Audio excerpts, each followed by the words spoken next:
The humans around here are old. Not that you could tell by looking at them at all. The humans used old ancient technologies wrapped up with their new technologies so that they could send themselves into the stars and extend their lives by constantly fixing their bodies, making their bodies live, well, indefinitely. This was a sort of technology that all species enjoy looking into so that we could all extend our lives indefinitely. Which is one of the reasons they were allowed to come to this colony world and settle down. Around this colony world, humans work with most of the other sentients to change this planet from a hazardous colony world to a full agro world and eventually a paradise planet, something where we can all live in absolute luxury and not worry about a thing. This will take a lot of will and a lot of time to accomplish, though. Two things that the humans seem to have in abundance. Without the limits of time, humans on this colony push their young-looking bodies into things like mining, farming, construction, terraforming, infrastructure, and in any simple ways. As they say, as long as it pays, humans will do it. Good thing, too, is humans seem to be the only ones able to handle all areas of this planet. We do have rivers, we do have oceans, we have mountaintops, we have dense forests around. It is very, very eclectic, but it seems that humanity comes from a world like this, yet a little bit more brutal. Thankfully for this, they are able to handle much because, like us insectoid tic-tocs, we do not do well in any type of hydro-based environment. Don't get anything wrong, we do enjoy what the humans call fish. In fact, we enjoy it a little too much. It's a bit of a strong aphrodisiac for us, so unfortunately once we found out the abundance that is on this world, we had to limit our own intake to what the humans call a fish fry Friday. Something that's a tradition that humans have brought and we all enjoy. Unfortunately, we enjoy it a little too much.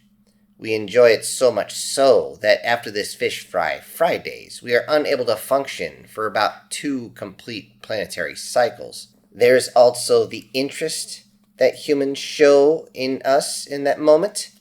We had no idea that our forms were similar enough to the humans to be interested in us and interested in actually having fish around to make sure that, just in case, we'd be in the mood. Which once again leads us to our weekend sloth. However, we have found something strange on this. Oddly enough, the humans do not seem to be completely exhausted. On the contrary, they seem refreshed. It's as though there's something building up in the humans over the course of the week.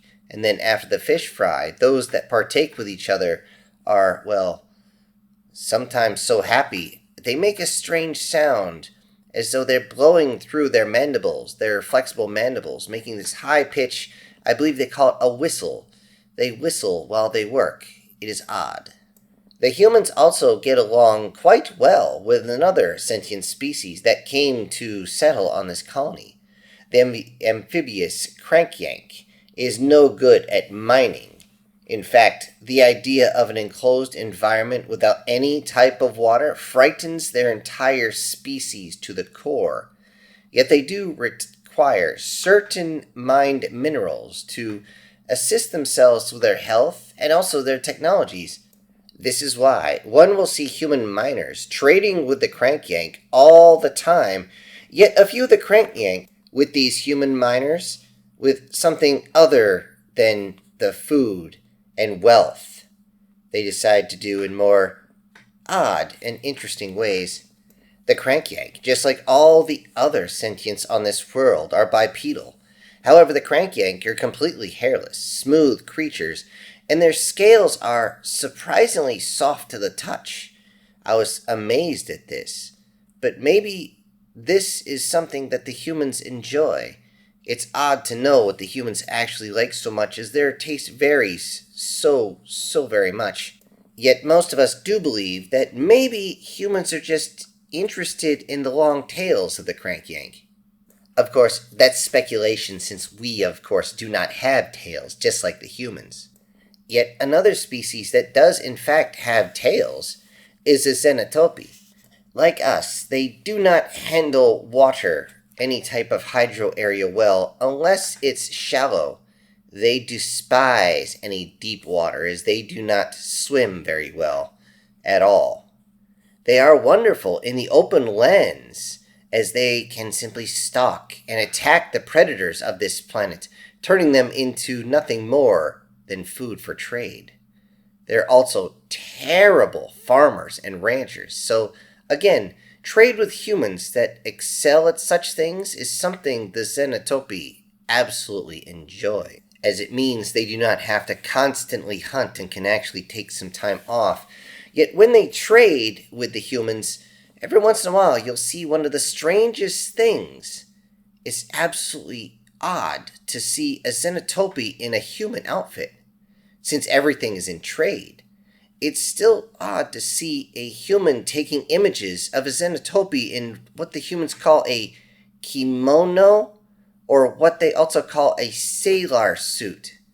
It's just odd, as the Zenotopy don't wear much, ever, which of course makes humans stare a lot for some reason.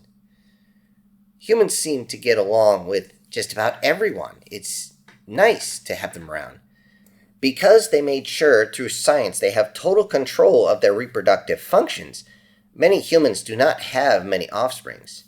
It's common for couples to only have a child every decade, maybe decade and a half, which this actually keeps the population from simply exploding considering how often humans... One item with the human children that they're around just surprises everybody is not the fact that they're inquisitive, not the fact that they will actually hang out with all the other different species, not even the fact that they will sometimes adopt mannerisms of the other species at an extremely young age. No, what is odd to everyone is that the human children are taught how to handle with weapons early. This is very odd to everyone else because usually a weapon is not even exposed to children. It is not even shown to adults unless they're going to be joining some sort of military. When asking the human parents, all we get is, it's still a dangerous planet. You have to be ready for anything. I did not understand this at a time.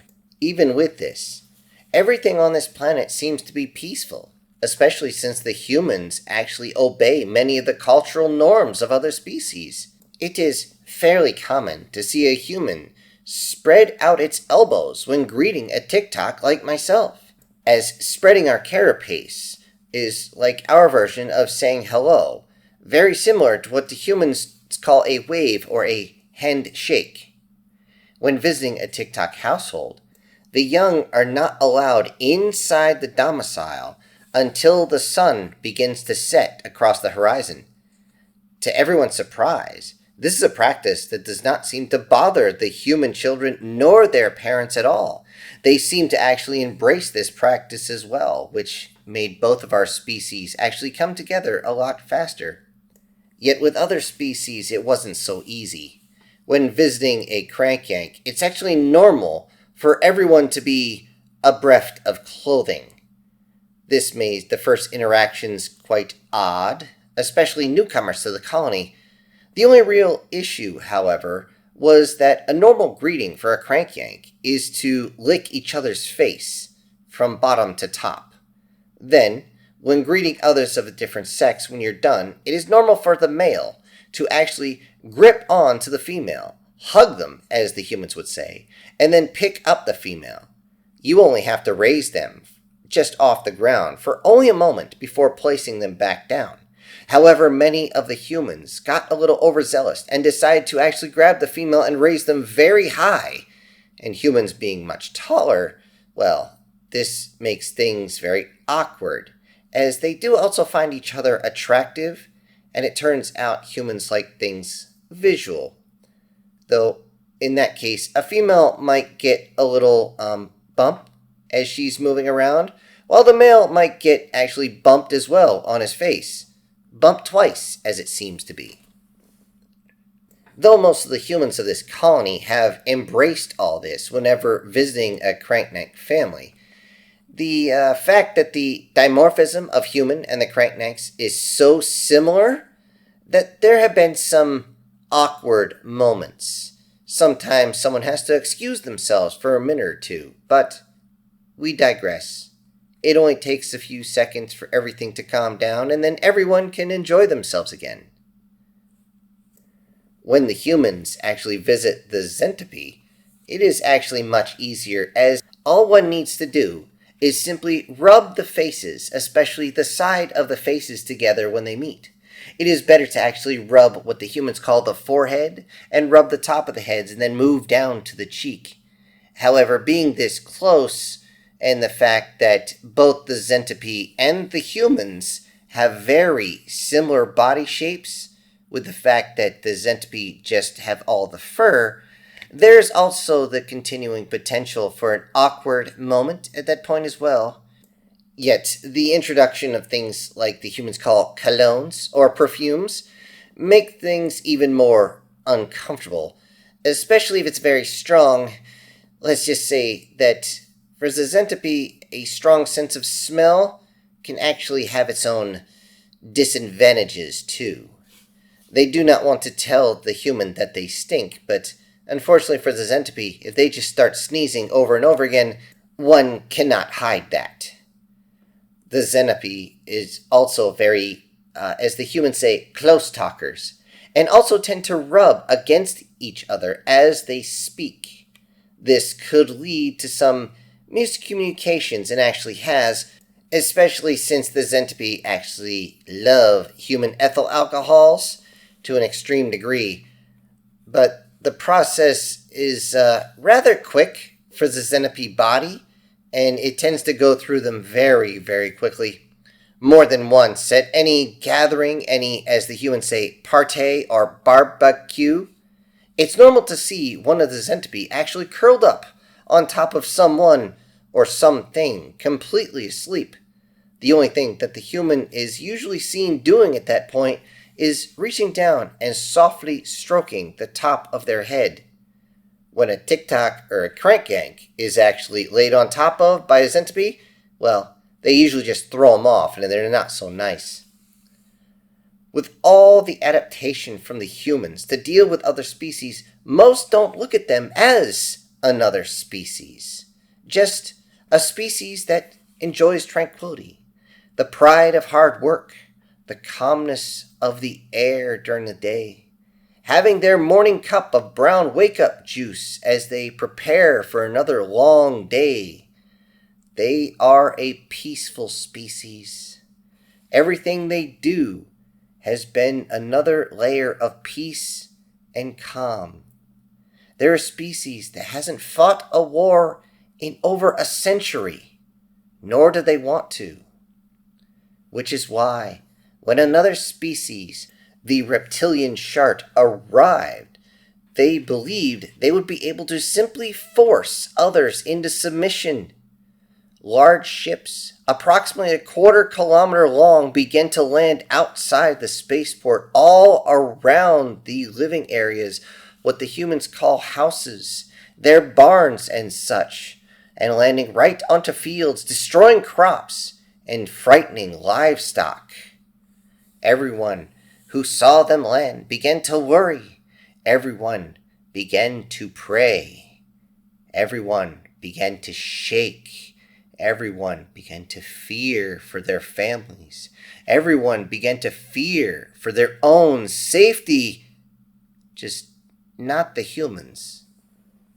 After the shart had landed, they began to offload heavy equipment, and they began to offload massive amounts of personnel. An envoy approached the ships, an unarmed envoy, just drove up to them as aircraft circled overhead, watching this vehicle for even the slightest twitch of aggression, and they would have dropped all their ordnance on top of the vehicle.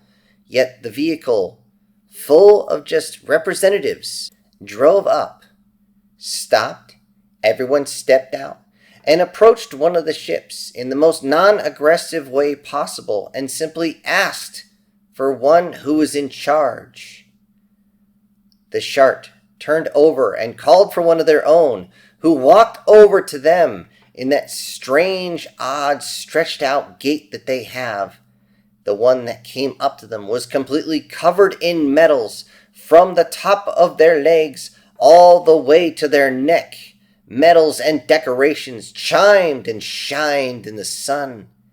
The shart itself raised itself up, seeming to try and look large, even though it was smaller than everyone else there. Rejoice! You are the new subjects of the Shart Empire.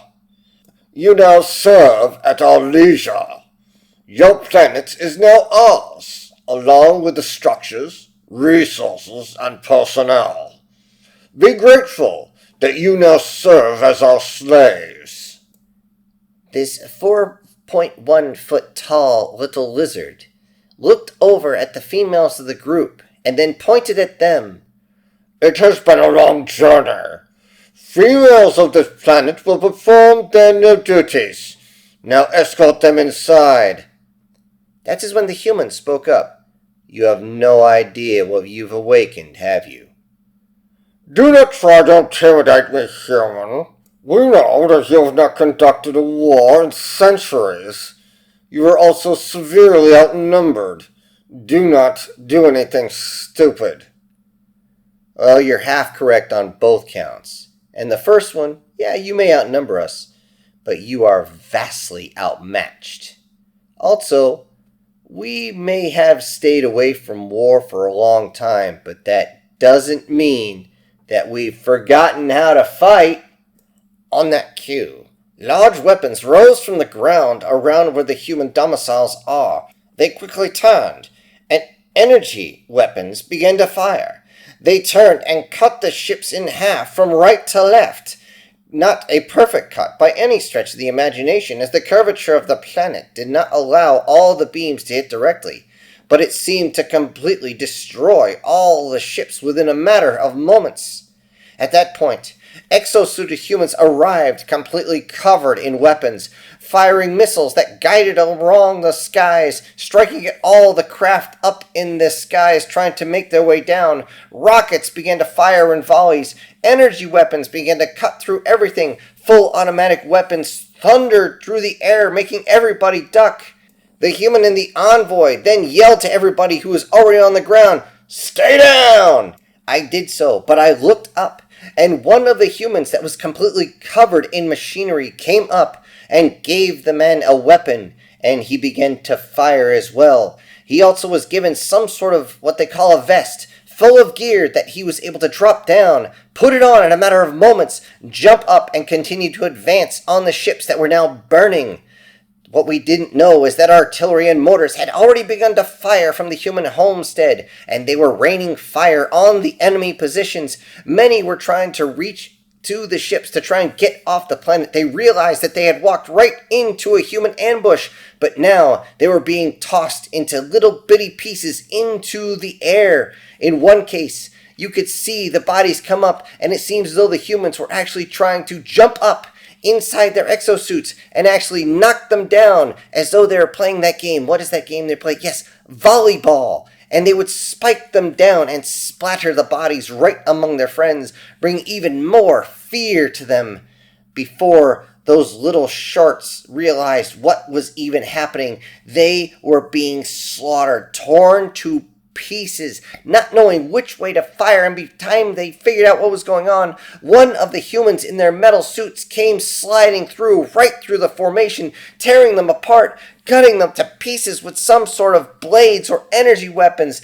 Ballistic weapons were going crazy. I kept my head down as I didn't want to know what was going on. I began to curl up into a ball, kind of wishing I had a tail so I could hold it close to me, hold on to something. Everybody else was holding themselves close to the ground, and then I felt something. My tablet, my data tablet was going off. Something, I didn't know what was going on. Through the fear, I pulled it up. It was shaking in my hand, and I could see through the satellite network that even more ships had entered the systems. Oh no, they had called reinforcements. I pulled up the earpiece close to my head to see what was going on. Then we heard, "This is Captain Jem of the 14th Human Defense Fleet to forces above Arcadia 234. You are currently in violation of sovereign human protected space. Do you wish to contest our claim?"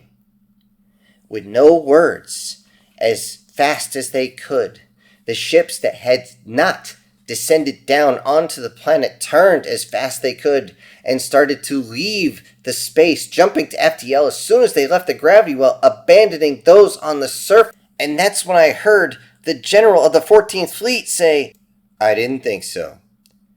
Any unit still on the ground, stand by for reinforcements." Down on the surface with us, the humans didn't wait for reinforcements. They just did not stop until all those little sharts had been wiped clean. After all this, all of us had come to a certain realization about humans. It was exactly like the humans said, that no matter how long it's been since the humans have been forced into any war, they have never forgotten how to fight. As it turns out, the humans love peace. They pray for it. They will fight for it. They will hold on to it. But as I look around at the energy weapons are still smoking hot, I can still see the trails of all the missiles in the air. I can smell the blood and the entrails all over the place, some of which is on fire. Well, the humans may love peace, but it seems they're always ready for war. Hello everybody, this is Syntax. Thank you for joining me today on this short story. Now before I go, I'd like to send out some very special thank yous to a few of my supporters, and those will be Prozac and Pancakes, Julius Boone, and Erica Gem. Thank you all so much for supporting the channel. Everybody else, I'll see you on the next one. This is Syntax, punching out.